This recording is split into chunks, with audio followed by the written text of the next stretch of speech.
Hi friends, good morning. This is Tulasi. Welcome to Tulasi vibes. ఈరోజు శుక్రవారం రోజు లలితా పారాయణ చేసుకుంటున్నాను కదండి. నేను 9 వారాలు, అందులో 4వ వారం అన్నమాట.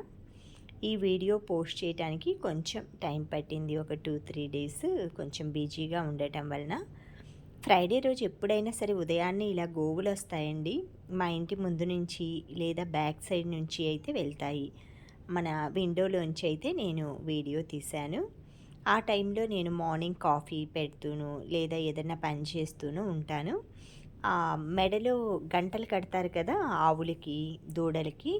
ఆ శబ్దం వినేసి వీడియో అయితే అలా క్లిక్ చేశానండి. చాలా పాజిటివ్గా అనిపిస్తుందన్నమాట ఉదయాన్నే అలా గోవులు ఇంటి ముందుకు రావటం. తర్వాత నేను ఫ్రైడే అయితే గడపలు అవి ఆల్రెడీ పెయింట్ వేసి ఉంటుంది. దానిపైన పసుపు పూసేసి కొంచెం ముగ్గు కర్రలు బియ్యం పిండితోటి చిన్న చిన్న కుంకుమ బొట్లు పెడతాను. తర్వాత మనీ ప్లాంట్ ఇవన్నీ నేను ఎంట్రన్స్లో పెట్టుకుంటానండి. మనీ ప్లాంట్ ఎక్కువగా నేను ప్రాపగేట్ చేస్తానన్నమాట. ఈజీగా మనకి ప్రాపగేట్ అవుతుంది మనీ ప్లాంట్. అందుకే మనీ ప్లాంట్ని ఎక్కువగా పెంచుకుంటాను నేను. ఎప్పుడు పచ్చదనంగా కూడా ఉంటుంది ఇంటి ముందు. తర్వాత ఫ్రైడే రోజుకి పూజ అది చేసుకునేలోపు మా వారు ఉదయాన్నే కామాక్షి దీపం వెలిగిస్తారు కదా, ఆయన పూజ అది చేశాక ఆయనకి బ్రేక్ఫాస్ట్ అది పెట్టేసి నేను పైనాపిల్ జ్యూస్ చేశానండి. అంటే ఎండాకాలం వస్తుంది కదా, రోజుకు ఏదో ఒక జ్యూస్ అయితే కంపల్సరీగా ఉంటుంది. ఒకరోజు తర్బూజా, ఒకరోజు పైనాపిల్, పుచ్చకాయ ఇలాగా. ఎక్కువ పైనాపిల్ ఈ సీజన్లో వస్తుంటుందండి. కొంచెం మనం పాలు వేసి చేయొచ్చు. ఉత్త పైనాపిల్ కూడా వాటరు కొంచెం షుగర్ యాడ్ చేసుకొని జ్యూస్ చేసేసుకొని, పల్ప్ ఉంటుందన్నమాట దీంట్లో, పీచు పదార్థం ఎక్కువ. దాన్ని ఒక్కసారి మనం స్ట్రెయిన్ చేసేసుకొని అలా డైరెక్ట్గా తాగేసేయటమే. ఇంకేమీ ఇందులో పౌడర్లు కానీ ఏమీ యాడ్ చేయకూడదు. పైనాపిల్ స్వీట్ ఉందంటే షుగర్ కూడా అక్కర్లేదండి. 1 టేబుల్ స్పూన్ హనీ వేసుకోండి. పుల్లగా ఉంటే మాత్రం షుగర్ వేస్తేనే బాగుంటుంది. షుగర్ ప్లేస్లో మీరు ఇంకేదైనా పటిక బెల్లం అలా కూడా యూజ్ చేసుకోవచ్చు. నెక్స్ట్ టైం నేను బెల్లం కూడా యాడ్ చేసి చూస్తానండి. ఎందుకంటే కలర్ ఆల్మోస్ట్ పైనాపిల్ మనకి జాగ్రీ కలర్లోనే ఉంటుంది కదా, యాడ్ చేస్తే ఎలా ఉంటుంది టేస్ట్ అనేది ఒకసారి చూసి మీకు చెప్తాను. ఇలా మిక్సీ పట్టుకున్న పైనాపిల్ పేస్ట్ని ఒక స్ట్రైనర్లో జాలీలో వేసేస్తే మనకి అంత పల్ప్ అంతా అయితే విడిగా వచ్చేస్తుంది. కిందకి మొత్తం థిక్గా జ్యూస్ వస్తుంది. మనకి ఆ థిక్నెస్ని బట్టి మనం క్వాంటిటీ వాటర్ మిక్స్ చేసుకొని సర్వ్ చేసుకోవచ్చు. నాకు మా వారికి అయితే గ్లాస్లో పోసేస్తున్నానండి. మార్నింగే నేను ఇంకా పైనాపిల్ జ్యూస్ తాగేసి పూజ అది అయ్యేంత వరకు అయితే ఏం తిననమాట. అందుకే మార్నింగ్ బ్రేక్ఫాస్ట్ తాగుతున్నాను. కాఫీ టీలు అయితే ఆల్మోస్ట్ తగ్గించేద్దాం అనుకుంటున్నా సమ్మర్లో. తర్వాత నేను వాటర్లో ఇలా చియా సీడ్స్, లెమన్, కొంచెం హనీ వేసుకుంటాను. ఆ తర్వాత పచ్చి కొబ్బరి ముక్కలైతే దేవుడి దగ్గర అది కొట్టాం కదండి, అవన్నీ అయితే ఇలా ఖాళీగా ఉన్నప్పుడు ఆఫ్టర్నూన్ టైంలో కట్ చేసుకొని ఏదైనా ఒక గ్లాస్ ఆర్ ప్లాస్టిక్ కంటైనర్లో ఫ్రిడ్జ్లో స్టోర్ చేసుకుంటాను. మనకి చట్నీ చేయటానికి మార్నింగ్ ఈజీగా, ఎంతో సులువుగా, నీట్గా కూడా ఉంటుంది. ఫ్రిడ్జ్లో అలానే కొబ్బరి చిప్పలు పెట్టే కాడికి ఈ విధంగా చాప్ చేసి పెట్టుకోండి. తర్వాత అన్ని పనులు అయిపోగానే నేను ఫ్రైడే రోజు పూజ లలిత పారాయణ 9 వారాలు చేస్తున్నానండి. 9 వారాల్లో నాకు మధ్య మధ్యలో కొంచెం బ్రేక్స్, ఊర్లు అలా ఇలా వెళ్ళి ఇది 4th వీక్ అన్నమాట. ఎక్కువగా సమ్మర్ టైంకి నాకు కంప్లీట్ అవుతుందేమోనండి. మే టైం కల్లా, ఏప్రిల్ ఎండింగ్ ఆ టైంకి అయితే కంప్లీట్ అయిపోతుంది అనుకుంటున్నాను. ఒక్కోసారి అయితే లలితా పారాయణ చేసే ముందు రోజండి నైట్ టైం నాకు ఒక్కొక్కసారి పువ్వులు, పాలు ఇలాగ కల్లో వస్తూ ఉంటాయన్నమాట. అది అంటే అలా కల్లో వస్తే ఏదైనా ఉంటుంది కదా, ఇలా కల్లో కనిపిస్తే ఇలా జరుగుతుంది, అలా మీకేమైనా తెలిస్తే చెప్పండి. తర్వాత నేను కామాక్షి పూజ చేసుకుంటున్నాను కదా, లలితా పారాయణ. ఉర్లీ బౌల్లో చామంతులు అలా నింపేసి మధ్యలో ఒక బౌల్ పెట్టి కామాక్షి అమ్మ ప్రమిద పెట్టానండి. ఆ ప్రమిదలో పక్కన రోజ్ పువ్వు మన తోటలో పూసిందనమాట, మన గార్డెన్లో. ఆ ఫ్లవర్ అయితే అమ్మవారి పాదాల దగ్గర తాకుతూ ఉన్నట్లుగా పెట్టాను. తర్వాత నేను పద్మం అంటే ఈరోజు లక్ష్మీ అమ్మవారి పూజ కదా, అందుకే పద్మం దీపాల్లో పూజ చేస్తున్నాను.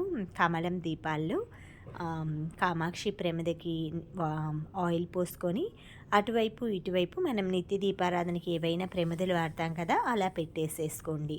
కామాక్షి దీపంలో మాత్రం 3 ఒత్తులు వేస్తానండి. ఈ 3 ఒత్తులు బ్రహ్మ, విష్ణు, శివుడు ఈ ముగ్గురికి ప్రతీకలనమాట. అందుకే ఆ విధంగా 3 ఒత్తులు ఆ అమ్మవారు దయామయి ఆ 3 స్వరూపాలు ఆ అమ్మవారి ఆ కృపతో పాటు వెలుగుతూ ఉంటాయి అన్నట్లుగా ఆ ప్రతీక అనమాట. ఇలా ఒత్తులు అన్నీ తడుపుకొని ఆ పద్మం దీపాలు అయితే ముందుగానే ఎక్కించుకోవాలండి ఒత్తులవి. ఫ్రైడే ఎక్కువగా నేను శారీ కట్టుకుంటానన్నమాట. ఫ్రైడే సాటర్డే ఫ్రైడే పూజ అది చేసుకునేటప్పుడు మనం మనస్సు అనేది స్వచ్ఛంగా నిర్మలంగా ఉంచుకోవాలండి. పూజ చేసే టైంలో టెన్షన్లు అలా అయితే పడకూడదనమాట. అందుకే ఎవరైనా సరే వంట అలా ఉందనుకోండి, వంట కూడా చేసుకొని మనం పూజ అది చేసుకోవచ్చు. మీరు ఈవినింగ్ టైం అయినా సరే లలితాపారాయణ చేయొచ్చండి. కానీ మనం బ్రేక్ఫాస్ట్ ఏమీ చేయకుండా ఒక్కొక్కసారి చేద్దాం అనుకుంటాం కదా పూజ అది, అలాంటి వాళ్ళు మాత్రం మార్నింగ్ చేసుకోండి. ఇలా మన దగ్గర ఏవైనా ఫ్రూట్స్ ఉంటాయి కదా, ఫ్రూట్స్లో మీకు ఏదైనా సరే యాపిల్ కానీ అరటిపండు దొరికితే మంచిదేనండి. ద్రాక్ష కానీ, తెల్ల ద్రాక్ష, నల్ల ద్రాక్ష అలా పెట్టద్దు అనమాట. నల్ల బట్టలు కట్టుకోవద్దు. శనివారం రోజైతే పెట్టుకోవచ్చు. నల్ల ద్రాక్ష నల్ల బట్టలు కట్టుకోవచ్చు అనమాట. అంటే కొంతమందికి శని ప్రభావం అలా ఉంటుంది కదా, అలాంటి వాళ్ళైతే నల్ల డ్రెస్ అది వేసుకోవచ్చు. ఎక్కువ వేసుకుంటారండి శనివారం.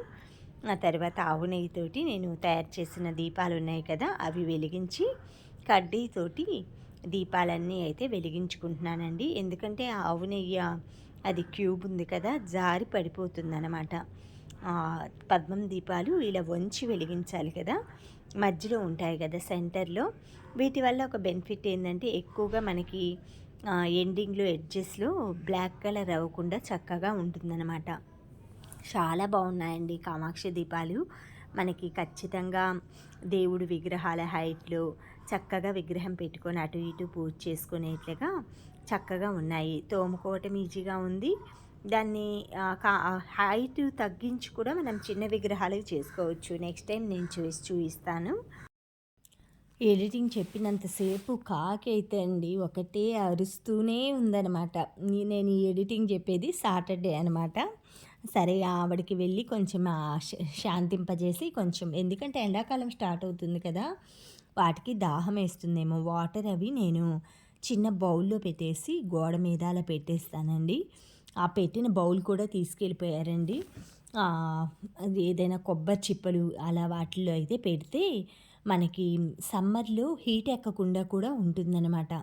ఏదైనా మట్టి పాట్ ఉంటుంది కదా, మట్టి కుండ, కొంచెం పెద్ద సైజు ప్రమిద అలాంటి వాటిల్లో పెడితే కొంచెం చల్లగా కూడా ఉంటాయని ఆలోచిస్తున్నాను. ఆ తర్వాత రాగి చెంబులో వాటర్ పెట్టుకొని పంచపాత్రగా యూజ్ చేస్తున్నానండి నేను. ఎందుకంటే ఆ వాటర్ని తాగేస్తానన్నమాట. తీర్థం పొడి అందులో వేసేసుకొని కొంచెం తులసి ఆకులు అలా వేసామంటే ఆ వాటర్ని మనం తాగే బిందెలో మిక్స్ చేసుకుంటే ఆ వాటర్ అన్నీ కూడా పవిత్రమవుతాయి. ఆ విధంగా చేద్దామని పంచపాత్ర తీసేసి ఆ రాగి చెంబులో పెట్టుకున్నానమాట. ఆ రాగి చెంబులో తీర్థం పొడి వేస్తాను కదా, అవి పూజ అది అయిపోగానే నేను మిక్స్ చేసేసుకుంటున్నాను. తర్వాత లలితాపారాయణ అయితే ఫస్ట్ ఏ పూజకైనా అండి గణపతి ప్రార్థనతోటి మనం ఆచమనం చేసిన తర్వాత మనకి గోత్రనామాలు ఇవన్నీ చెప్పుకొని తర్వాత కొంచెం పువ్వులు అవి మనం దేవుడి దగ్గర పాదాల దగ్గర వేసుకొని కొంచెం చేతిలో పట్టుకొని లలితాపారాయణ అయితే మొదలు పెట్టుకున్నాను. ఫస్ట్ సంకటనాశన గణపతి స్తోత్రం చదువుతానండి. తర్వాత మహాలక్ష్మి అష్టకం, తర్వాత అమ్మవారిది లలితాపారాయణ చదువుతున్నాను అనమాట. లాస్ట్ పూజ అది అయిపోయిన తర్వాత హారతి ఇచ్చేప్పుడైతే ఏదైనా సరే అమ్మవారి పాట సౌభాగ్యవతి కానీ సుమంగళి పాట కానీ అలాగా సుమనస వందిత సుందరి మాధవి అలాగా మనకు వచ్చిన పాటలు ఏవైనా హారతి ఇచ్చిన తర్వాత పాడుకోవచ్చండి. మీ టైము మీ ఓపికను బట్టి ప్రసాదంగా మాత్రం 9 వారాలు వడపప్పు పానకమే పెడతాననుకున్నానండి. నా దగ్గర ఏ పండ్లుంటే ఆ పండ్లు, కొబ్బరికాయ ఉంటే కొబ్బరికాయ కొట్టుకుంటాను. ఉదయం కొట్టకపోయినా సరే అంటే వెళ్ళి షాప్‌కి తెచ్చుకోలేకపోయినా సాయంత్రం మాత్రం కంపల్సరీ కొట్టుకుంటాననమాట. నా పూజ అంతా అయిపోంగానే కొంచెం సేపయితే గాయత్రి మంత్రం ఈ కొన్ని కొన్ని నాకు బుక్కు దొరికిందండి మొన్న. అంటే చాలా రోజులదనమాట. అందులో కొన్ని శ్లోకాలు అవి ఉన్నాయనమాట. ఆ శ్లోకాలు అవి కూడా నేను కొంచెం సేపయితే చాలా రోజుల తర్వాత కనిపించిందనేసి అది నేను మట్టపల్లి అని నరసింహస్వామి క్షేత్రం ఉందండి. నాగార్జున సిమెంట్ ఫ్యాక్టరీ దగ్గర కృష్ణా జిల్లాలో. అప్పుడు అది కృష్ణాగా ఉండేది. ఇప్పుడొచ్చి తెలంగాణ కిందుందనమాట. అక్కడ అయితే నరసింహస్వామి టెంపుల్ దగ్గర ఆ బుక్ నేను కొనుక్కున్నాననమాట ఫస్ట్ టైము. ఆ దేవుడికి సంబంధించింది. మా చిన్న బాబు పుట్టిన తర్వాత అనమాట. అక్కడ కొనుక్కున్నాననమాట. ఆ బుక్కు చాలా రోజుల తర్వాత దొరికిందండి నాకు. బ్యాగ్స్ అవన్నీ క్లీన్ చేస్తున్నాను. హోలీ వస్తుంది కదా! కొంచెం కప్‌బోర్డ్స్ ఇలా అన్నీ అలా దొరికిందనమాట. కొన్ని పాటలు అవి కూడా ఉన్నాయి అందులో. అవి పాడుకున్నాను. ఇలా అమ్మవారికైతే హారతి ఆవు నెయ్యితో ఇచ్చేసేసి కొంచెం సేపయితే కూర్చొని మనశ్శాంతిగా కళ్ళు మూసుకొని కూర్చున్నానండి అంతే. ఇంకేమి పాటలు కానీ ఏమి లేదు. ఒక్క పావుగంట సేపయితే కళ్ళు మూసుకొని అలాగే ఉన్నాననమాట. ఆ అమ్మవారిని చూస్తూ అలంకరణ అది మనం అలంకరణ చేసేది మనం తృప్తి చెందటానికి కూడా అండి. అమ్మవారికి అన్ని రకాలు ఇంత ఆడంబరం, అంత ఆడంబరం అంటారు. అలా ఏమీ మనం ఎక్కువ ఆడంబరాలేమీ చేయమండి. ఉన్న రోజు ఒక 10 పూలు పెట్టామనుకోండి, ఆ రోజు ఒక 50 పూలు అలా పెట్టుకుంటామనమాట. అంటే పూజ కొంచెం పెద్దగా పూజ చేస్తున్నాం కదా! పారాయణ ఇలాగా లలితా పారాయణ, సత్యనారాయణ స్వామి వ్రతం ఇలా చేసేప్పుడు మనం పువ్వులనేవి నిండుగా పెట్టుకోవాలనమాట. అప్పుడే మనకు ఆ పూజ ప్రదేశం కొంచెం స్పెషల్‌గా ఉంటుంది. డైలీ పూజ కంటే కొంచెం సేపు ఆ దేవుడి గదిలో అలానే ఆ పువ్వులు, ఆ అలంకరణ చూస్తూ అయితే నేనొక ఫోటో కూడా తీసుకున్నానండి. ఈ విధంగా అయితే 9 వారాల లలితా పారాయణ నాకు డిఫరెంట్ డెకరేషన్స్‌తో చేసుకుంటాను. 4 వారం అయిపోయింది. ఇంకా 5 ఉన్నాయన్నమాట. లాస్ట్ వారం అయితే నాకు తెలిసిన ఎవరినైనా పిలిచేసి పండు, తాంబూలం ఇద్దామనుకుంటున్నా. ఆ అమ్మవారి స్వరూపంగా భావించి, తర్వాత నా పూజ అయిపోంగానే ఉదయాన్నే తులసి కోట అంతా కడిగేసుకొని ముగ్గులు పెట్టుకున్నానండి. పూజప్పుడు మాత్రం తులసమ్మ చెట్టు, పసుపు కుంకాలతోటి, పువ్వులతోటి అలంకరించుకొని, దీపం, ధూపాలతోటి పెట్టుకుంటాను. ప్రసాదంగా మాత్రం పటిక బెల్లం గానీ, ఏవైనా ఫ్రూట్స్, ద్రాక్ష అలా పెట్టుకుంటాను. ఈ విధంగా అయితే ప్రతి ఫ్రైడే కూడా నేను ఇలానే చేసుకుంటానండి. గడపలు పూజించుకోవటం కానీ, దీపారాధన కానీ అలా చేసుకుంటాను. లలితాపారాయణ చేసేలేక కొంచెం టైం అవుతుంది కదా! నా పూజ అది అయిపోయేలేకి 10:30 అయిందండి. అప్పుడే తులసమ్మ దగ్గర దీపం అది ఉదయాన్నే వాటర్ పోసుకున్నాను. పూజకు ముందు. పూజ అయిపోయినాక తులసమ్మ చెట్టు దగ్గర చేసేలేకి లలితాపారాయణ చేస్తున్నాను కదా! ఈవినింగ్ టైం చేద్దామనుకున్నాను. కానీ నేను ఇలా లాస్ట్ అంటే ఈవినింగ్ దాకా ఏం తినకుండా ఉండి చేయాలంటే కొంచెం కష్టం అనిపించేసి మార్నింగ్ టైమే చేసుకుంటున్నాను. అందుకే లేట్ అవుతుందనమాట. ఈవినింగ్ మాత్రం 2 పూట్ల ఫ్రైడే రోజు తులసమ్మ చెట్టు దగ్గర దీపారాధన అది చేస్తానండి. తులసమ్మ నేను ఒక షార్ట్ పెట్టాననమాట. అందులో తులసమ్మ చెట్టు గురించి ఉంది. ఆ తులసి మాత మామూలుగా బీజం ద్వారా, ఆ వృక్షం ద్వారా అలా రాలేదంట. బృంద అనే ఒక మహాప్రతివర్త అనమాట. ఆవిడ కాలిపోయిందట. దగ్ధమైపోయిందంట ఆవిడ శరీరం. ఆవిడ ఆ శరీరం దగ్ధమైన శరీరంలో నుంచి ఊది ఉంటుంది కదా! మనకి అది మసి అలాగా అందులో నుంచి వచ్చిన బీజాల వల్ల ఈ తులసమ్మ ఉద్భవించిందట. ఆమె లక్ష్మీ స్వరూపం కూడా అట. అలాగా అందుకని ప్రతి శుక్రవారం కూడా ప్రతి ఒక్కరూ మీ దగ్గర వాటర్ ఉంటే వాటరు, పాలు కూడా పోసుకోవచ్చండి. లక్ష్మీ స్వరూపం కాబట్టి దీపారాధన చేసుకోండి. కాగరబత్తీలు, ధూపదీపాలు, 2 పుష్పాలు, పసుపు, కుంకుమ ఇవన్నీ అలంకరించుకోండి. మనకి కనిపించే ప్రత్యక్ష దైవం సూర్యనారాయణమూర్తి ఎలాగో కనిపించే ప్రత్యక్ష దేవత అనమాట. ఆమె వృక్షం రూపంలో మన ఇంటి ఆవరణంలో ఉండి మనకి అన్ని శుభాలు చేకూరుస్తుంది. ఏవైనా చెడు దృష్టి అది బయట నుంచి ఇంట్లోకి రాకుండా కూడా తులసమ్మ నివారిస్తుంది. మీరు బయటికి వెళ్ళేప్పుడు కుడి చేతి వైపుగా తులసమ్మ చెట్టు ఉండేట్లు చూసుకోండి. మీరు పూజ చేసేప్పుడు మీరు బాల్కనీ కానీ ఎక్కడైనా పెడతారు కదా, అది ఈశాన్యంలో ఉండేట్లుగా చూసుకోండి. ఈశాన్యంలో ఉంచి తులసమ్మ చెట్టుని పూజించామంటే ఎంతో మంచి జరుగుతుంది. అలానే ఒక శివలింగం స్వరూపంగా భావించి ఏదైనా ఒక రాయిని లింగాకారంలో ఏర్పాటు చేసుకొని ప్రతిరోజు కూడా ఆ వాటర్ ఆ లింగాకారం మీద పడేట్లుగా పోసుకోండి. మీకు శివార్చన, తులసి పూజ అన్నీ కూడా జరిగిపోతాయి.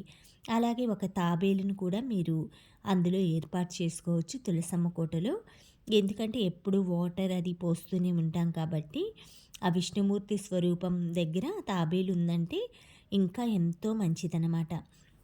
ఇంతేనండి ఈరోజు video. Thank you friends. Thank you for watching. Thank you for valuable time. Have a safe day. Please like, share, subscribe my channel Tulasi vibes.